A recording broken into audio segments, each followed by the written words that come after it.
If the moon ever turns silver at noon, the old wolves used to whisper, it means the kingdom has judged the wrong soul. The execution square of Blackridge Citadel had never been quieter. Thousands of people stood shoulder to shoulder beneath gray autumn skies, yet no one dared raise their voice above a nervous whisper. Even the banners bearing the royal crest seemed strangely still, untouched by the cool breeze rolling down from the northern mountains. At the center of the stone platform stood Clara Bennett, her wrists bound with simple silver cords, her pale dress stained only by dust gathered during the long walk from the royal prison. She did not cry. She did not beg. She simply lifted her eyes toward the clouds as though searching for something no one else could see. Across from her, seated upon the obsidian throne carried into the square for the public decree, Alpha King Ethan Blackwood remained as motionless as carved stone. His dark coat flowed over the steps of the platform, and the silver wolf emblem upon his chest reflected the faint daylight with quiet authority. The people feared him because he never hesitated. Mercy, they believed, only weakened a king. 5 years on the throne had taught the realm that Ethan's decisions were final. When he spoke, every wolf listened. Clara Bennett, his voice echoed across the square, calm and unwavering. You stand accused of concealing a royal secret, deceiving the crown, and placing the future of this kingdom at risk. A heavy silence settled over the gathering. Clara lowered her gaze, saying nothing. The accusations no longer hurt. She had repeated the truth so many times that even Hope had grown tired of listening. The council standing behind the throne exchanged satisfied glances. Lord Victor Ashcroft folded his hands behind his back, convinced this day would erase the final obstacle standing between the kingdom and perfect order. Beside him, Lady Evelyn Hawthorne watched Clara with carefully hidden satisfaction, her polished smile never reaching her cold blue eyes. To them, justice had already been served. A royal guard stepped forward carrying the sealed parchment bearing the king's crimson seal. As the decree was unrolled, hundreds of wolves instinctively lowered their heads. Ethan accepted the document without looking away from Clara. For one brief heartbeat, something almost unfamiliar crossed his silver eyes. Doubt. It vanished before anyone could notice.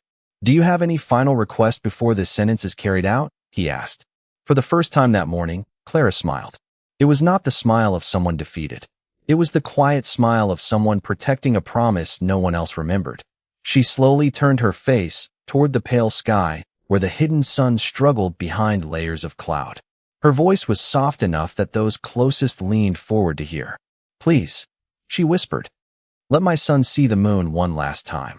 Confused murmurs rippled through the crowd. A son? The accusation had never mentioned a child. The council members exchanged startled looks before quickly masking their surprise. Lord Victor frowned, then gave an almost invisible shake of his head as though dismissing the words as desperation. Ethan's expression remained unreadable, but his fingers tightened almost imperceptibly against the arm of his throne. Clara closed her eyes, listening beyond the frightened whispers surrounding her. Somewhere within the sea of strangers, a small voice answered with a single trembling word that almost disappeared beneath the wind. Mother. The single word drifted across the silent square like a forgotten melody carried by the wind. Mother. Clara's eyes flew open before anyone else reacted. She did not turn immediately because she already knew that voice. She had memorized every laugh, every question, every sleepy whisper spoken by the little boy she had hidden from the world for 5 long years. Another murmur swept through the crowd as people searched among the sea of faces. Near the last row of villagers stood a small child wrapped in a faded gray cloak several sizes too large for his tiny frame. His golden brown hair curled beneath the hood, hiding most of his face, but nothing could conceal the extraordinary silver color of his eyes. They shimmered softly, catching the daylight in a way that no ordinary wolf ever could. The boy looked frightened, yet he never looked away from Clara. Instead, he took one careful step forward, clutching an old wooden wolf carved by inexperienced hands. Mama, he called again, his small voice shaking. Clara's composure cracked for the first time. Her heart pounded against her chest as memories flooded back with painful clarity. She remembered cold winter nights inside the abandoned mill beyond Black Pine Forest. She remembered wrapping the newborn in her own cloak because there had been no blankets. She remembered telling him bedtime stories about stars, rivers, and brave wolves instead of kings because she wanted him to grow up kind before he ever learned what power meant. Every birthday had been celebrated beneath the same lonely oak tree.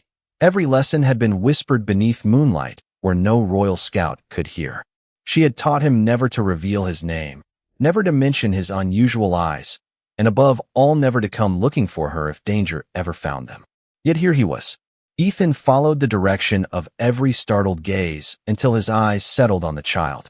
Something inside him shifted without warning. It was not recognition. Not yet. It was an instinct older than memory itself, the ancient pull every alpha carried deep within his soul. The council noticed it immediately. Lord Victor stepped closer to the throne and lowered his voice. "Your Majesty, he is only a frightened child. Allow the sentence to continue before unnecessary confusion spreads." Ethan did not answer. His attention remained fixed on the boy, who continued walking through the silent crowd. Strangely, no one moved to stop him. Wolves who moments earlier had demanded justice now stepped aside as though guided by an invisible force. The little boy reached the front of the square and stopped several feet from the platform. He looked up at Clara with tears filling his bright silver eyes, then carefully opened his tiny hand. Resting in his palm lay a simple moonstone pendant hanging from a worn leather cord. Clara felt the air leave her lungs. She had hidden that pendant beneath his blanket the night he was born, believing no one would ever recognize it. Ethan frowned. The shape looked strangely familiar, stirring fragments of memories buried beneath years of duty and regret. Before anyone could speak, dark clouds slowly drifted away from the afternoon sky. A pale beam of light slipped through the opening above the square, falling directly upon the child and causing the old moonstone to glow with a gentle silver radiance that no one present could explain. The strange silver glow spread across the moonstone like gentle ripples across a quiet lake, bathing the little boy in soft light that seemed untouched by the afternoon sun. Every conversation in the square stopped. Even the horses pulling the royal carriages grew unusually calm, lowering their heads as though they sensed a presence older than memory itself. The child stared at the glowing pendant with wide eyes, clearly as surprised as everyone else. He did not understand why it shined. He only knew it had always belonged to his mother, and she had once whispered that it must never be lost. Clara's heart tightened. She remembered placing that same pendant beside him on the night he was born, praying that one day it would protect him if she no longer could. Lord Victor recovered first. His composed expression returned as he stepped confidently toward the platform and addressed the gathering with practiced authority. "A glowing stone changes nothing. Superstitions have no place in royal justice." His voice carried through the square, encouraging nervous nods from several nobles eager to believe him. Lady Evelyn folded her elegant hands and added with perfect calm, "The woman has clearly prepared this deception. She hid the child for years. She now wishes to use him to escape the consequences of her crimes." Those words stirred uneasy whispers among the crowd. Doubt began replacing sympathy. Clara wanted to defend herself, but every explanation she had ever offered had been twisted against her before. She looked only at the little boy, silently begging him with her eyes to stay where he was. Instead, he took another cautious step forward. "My name is Lucas," he said quietly, looking toward Ethan instead of the crowd. "Mama told me never to be afraid of telling the truth." Ethan remained seated, yet something inside him refused to accept the council's convenient answers. The child carried himself with unusual dignity, not because he understood royal customs, but because kindness had taught him confidence. Ethan noticed the careful way Lucas stood between Clara and the crowd without realizing it, as though protecting her came as naturally as breathing. It awakened a memory Ethan could not quite reach, like hearing the first notes of a forgotten song. Years earlier, another pair of fearless eyes had looked at him the same way beneath a forest filled with silver mist. Before he could grasp the memory, the oldest member of the royal council slowly rose from his chair. Elder Miriam Ashbourne had served 3 generations of kings, and she rarely spoke unless absolute necessity demanded it.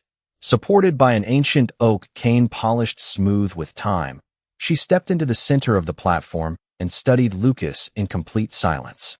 Her weathered face revealed neither fear nor excitement, only careful attention. Finally, she lifted her trembling hand toward the glowing pendant.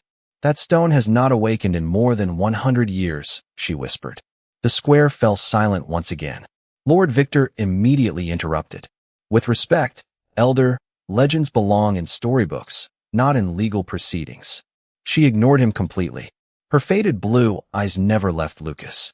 "There is an older law than any written by kings," she said softly. "When the silver moon recognizes innocent blood, it calls for truth before judgment." Ethan slowly stood from his throne for the first time since the hearing began. The movement alone sent a wave of silence through the entire square. His silver eyes remained fixed upon the child as the mysterious light surrounding the moonstone grew brighter, and for reasons he could not explain, one impossible question echoed through his mind. Why did looking at this little boy feel so much like looking into his own past? The silver light continued to spread across the square until every polished stone reflected its quiet glow, transforming the cold execution platform into something that felt almost sacred. No one understood why. The afternoon sky had changed. The clouds had parted without warning, revealing a pale moon hanging impossibly high above the kingdom. Gasps rose from every corner of the crowd as dozens of wolves instinctively lowered their heads. Some of the oldest among them exchanged uneasy glances, remembering stories their grandparents had dismissed as legends. Clara looked toward the moon with tears filling her eyes. She had prayed for this moment countless nights without ever believing she would live to see it. Lucas stood perfectly still beneath the beam of silver light, clutching the moonstone against his small chest. Suddenly, he blinked several times and pressed one hand over his heart. "Mama," he whispered uncertainly. "It feels warm." Clara took one involuntary step forward before the silver cords reminded her she could not reach him. "Lucas, it is all right," she called gently, forcing calm into her trembling voice. "Do not be afraid." Ethan watched every movement without speaking. His instincts warned him that something far beyond politics was unfolding before his eyes. The warmth spreading from the child was not threatening. It felt strangely familiar, like standing beside an ancient fire that had once belonged to his own family. Elder Miriam slowly approached Lucas, stopping only a few feet away. She carefully raised both hands, asking permission without saying a word. Lucas looked toward Clara first. She gave the smallest, reassuring nod. Only then did the little boy place his tiny hand into the elder's weathered palm. The instant their hands touched, the moonstone shined even brighter. Fine silver lines appeared across its smooth surface, weaving together into the unmistakable shape of the royal crescent crest, a symbol that had not revealed itself in generations except before the direct bloodline of the throne. Elder Miriam drew a slow breath. Her eyes widened with astonishment rather than fear. "It cannot be forged," she whispered. "It cannot be borrowed. It cannot be stolen." Every noble standing behind the throne suddenly became restless. Lady Evelyn's composed smile vanished. Lord Victor stepped forward so quickly that the hem of his robe swept across the stone floor. "Enough," he declared sharply. "A glowing trinket proves nothing. End this spectacle before panic spreads." But even as he spoke, another remarkable sign appeared.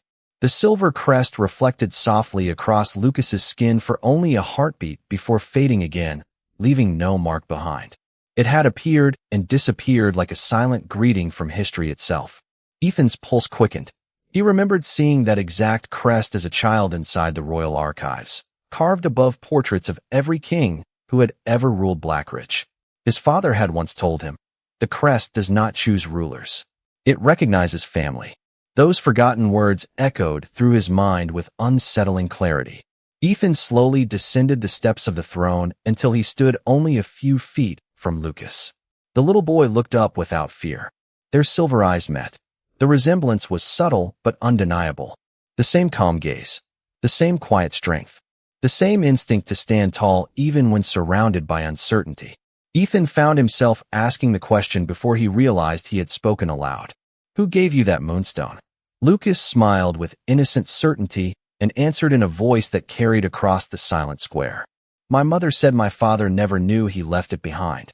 Lucas lowered his eyes to the moonstone resting in his small hand, as though he had never imagined it could matter to anyone else. "Mama said it was only a promise," he answered softly. She told me that if I always chose kindness instead of anger, one day the promise would find its way home. His innocent words settled over the square with unexpected weight. Ethan felt the air around him grow strangely still. Forgotten memories stirred beneath years of responsibility and regret.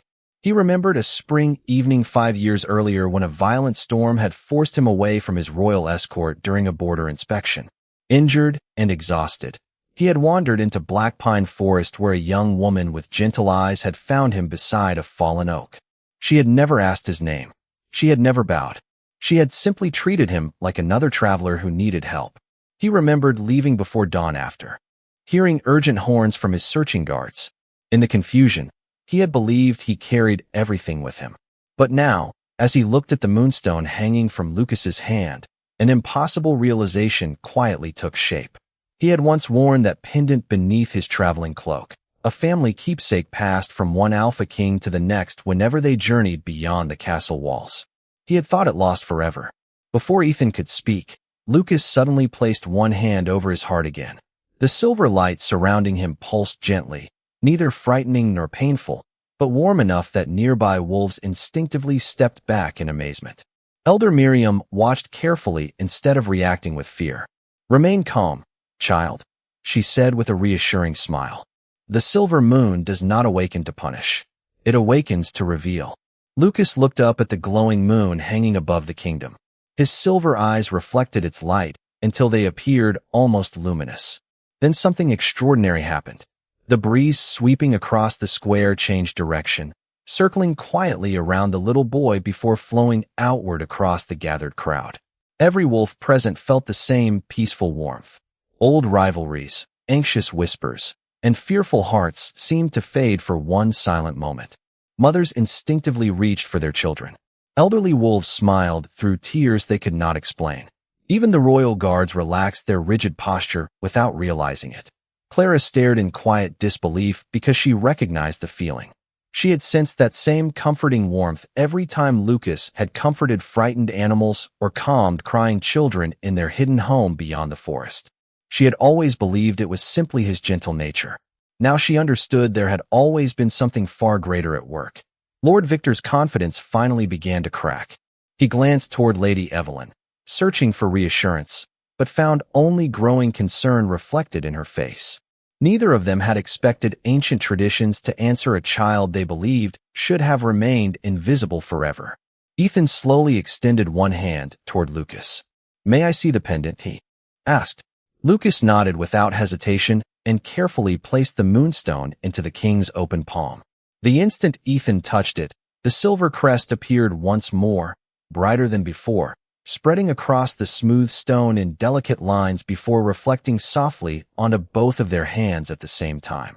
A collective gasp echoed through the square. Elder Miriam bowed her head with quiet certainty. "There can no longer be doubt," she whispered. "The silver moon has recognized the blood of the royal house before every witness in this kingdom." No one spoke after Elder Miriam's declaration. The silence carried more weight than any royal command ever could. Ethan stared at the glowing moonstone resting in his palm, unable to look away from the silver crest shining across both his hand and Lucas's.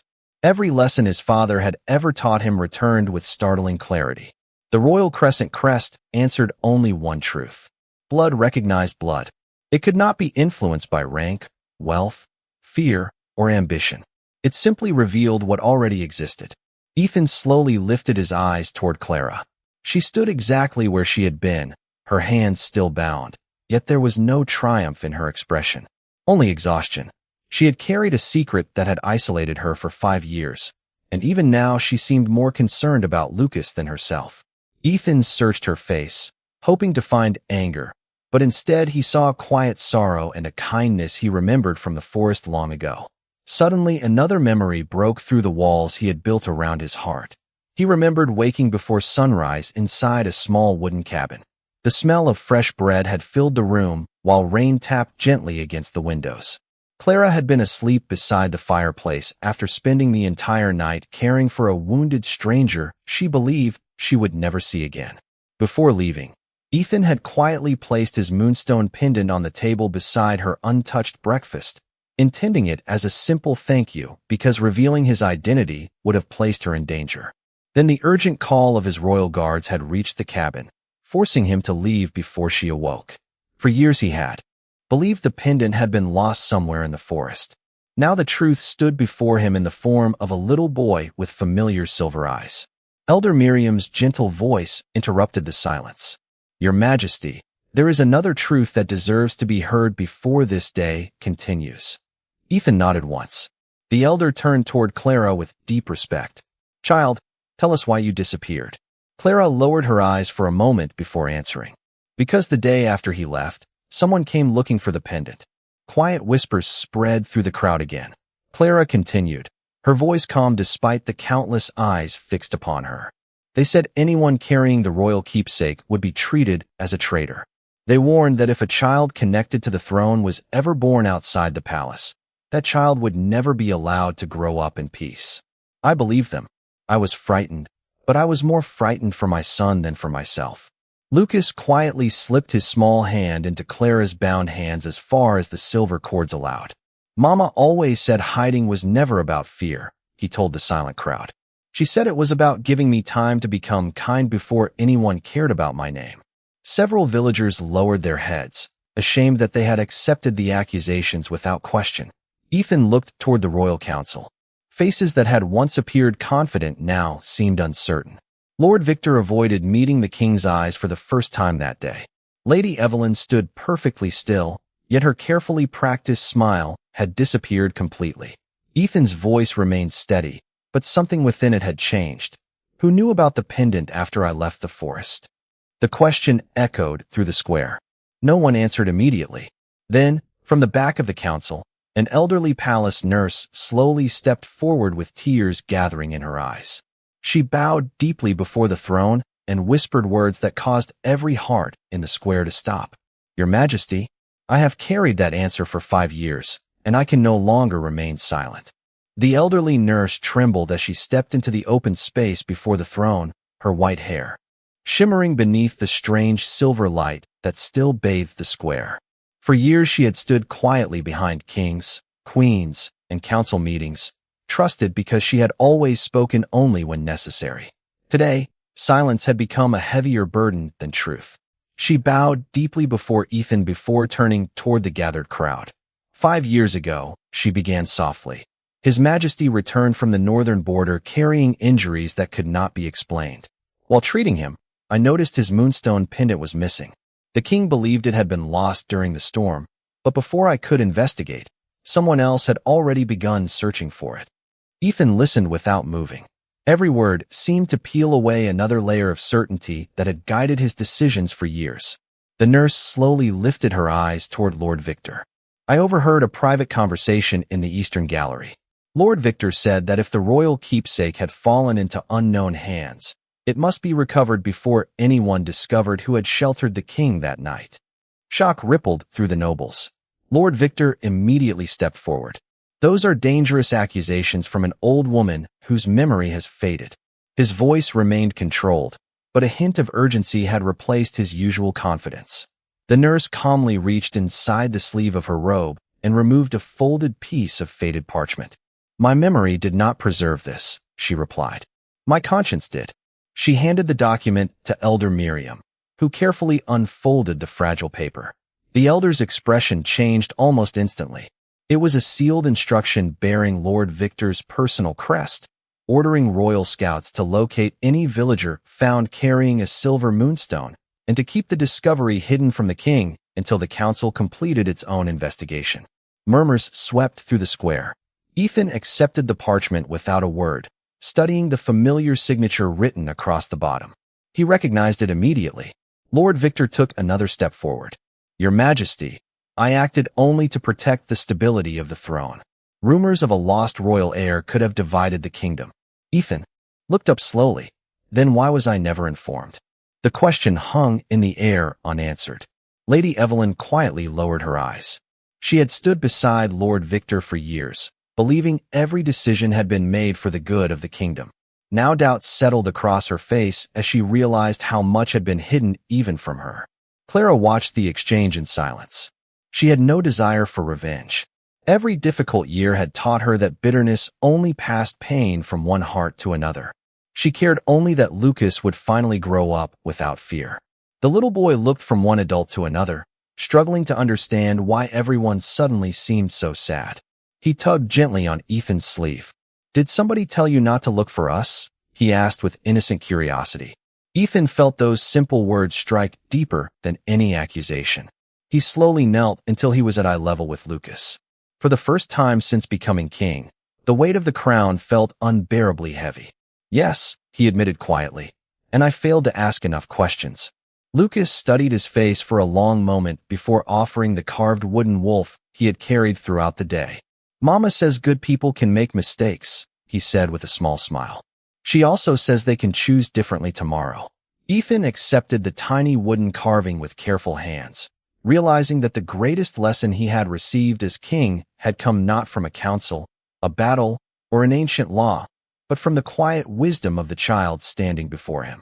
Lucas's small wooden wolf rested quietly in Ethan's hand, as though it carried far more than carved pine. Around them, the crowd waited without speaking. The kingdom had gathered expecting to witness the end of one woman's story, yet instead they found themselves watching the beginning of another. Ethan slowly rose to his feet, holding both the wooden wolf and the royal moonstone. His silver eyes swept across the council members who had advised him for years. For the first time, he saw not titles or honors, but choices. Some had spoken with honesty. Others had spoken from fear. A few had hidden the truth altogether. Ethan's voice carried clearly through the square. The purpose of justice is not to protect pride. It is to protect truth. Every word echoed against the ancient stone walls surrounding Blackridge Citadel. He turned toward the royal guards standing beside Clara. "Remove the silver cords." The guards exchanged uncertain glances before obeying immediately. The restraints slipped away, falling harmlessly onto the platform. Clara gently rubbed her wrists, not in celebration, but in quiet relief. Lucas rushed into her arms, wrapping both arms around her waist. She knelt and held him tightly, closing her eyes as though reminding herself that this moment was finally real. Ethan watched them in silence. 5 years of missed birthdays, forgotten laughter, and empty places around the palace suddenly became impossible to ignore. Elder Miriam stepped beside the throne and addressed the gathered wolves. "By the oldest laws of this kingdom, an accusation built upon concealed truth cannot stand." Her calm voice carried unquestioned authority. "The charges against Clara Bennett are hereby recognized as invalid before every witness present." A wave of relieved whispers spread across the square. Several villagers lowered their heads in quiet apology, remembering how quickly they had believed the rumors. Others smiled through tears, grateful that kindness had not been defeated after all. Ethan then faced Lord Victor. His expression remained calm, but there was no uncertainty left within it. "You concealed evidence from your king. You allowed an innocent woman and child to live in fear while claiming to defend this kingdom." Lord Victor attempted to answer, but Ethan gently raised one hand. "You will have the opportunity to explain your actions before an independent council of elders. Truth deserves a complete hearing, just as Clara should have received years ago." There was no anger in Ethan's voice, only fairness. Even those who had supported Lord Victor understood the difference. Justice was finally being measured by truth instead of assumption. Lady Evelyn stepped away from the council and approached Clara with quiet humility. "I judged you without ever knowing your story," she admitted. "For that, I am deeply sorry." Clara studied her for a moment before offering a gentle nod. "The future changes only when someone chooses differently than yesterday," she replied. Lucas looked between the adults, smiling as though the heavy clouds hanging over the kingdom had finally begun to disappear. Above them, the silver moon slowly faded back behind the afternoon sky, its purpose fulfilled. The mysterious glow surrounding the square softened until only ordinary sunlight remained. Yet something invisible had changed forever. The kingdom no longer looked at Clara as a criminal, nor at Lucas as an unknown child. They looked at them with respect. Ethan glanced toward the little boy, who smiled back without hesitation. In that simple smile, the Alpha King understood that rebuilding trust would take far more than royal authority. It would require patience, honesty, and the courage to become the father and leader he should have been from the very beginning. The square remained quiet long after the formal declarations had ended, as though no one wanted the moment to disappear. The banners above Blackridge Citadel finally caught the afternoon breeze, rising gently beneath a sky that had returned to its familiar blue. Yet everyone present knew they would remember this day for the rest of their lives. Ethan walked slowly toward Clara and Lucas without royal guards surrounding him, without the distance that had always separated a king from his people. Each step felt less like the command of a ruler and more like the choice of a man determined to repair what had been broken.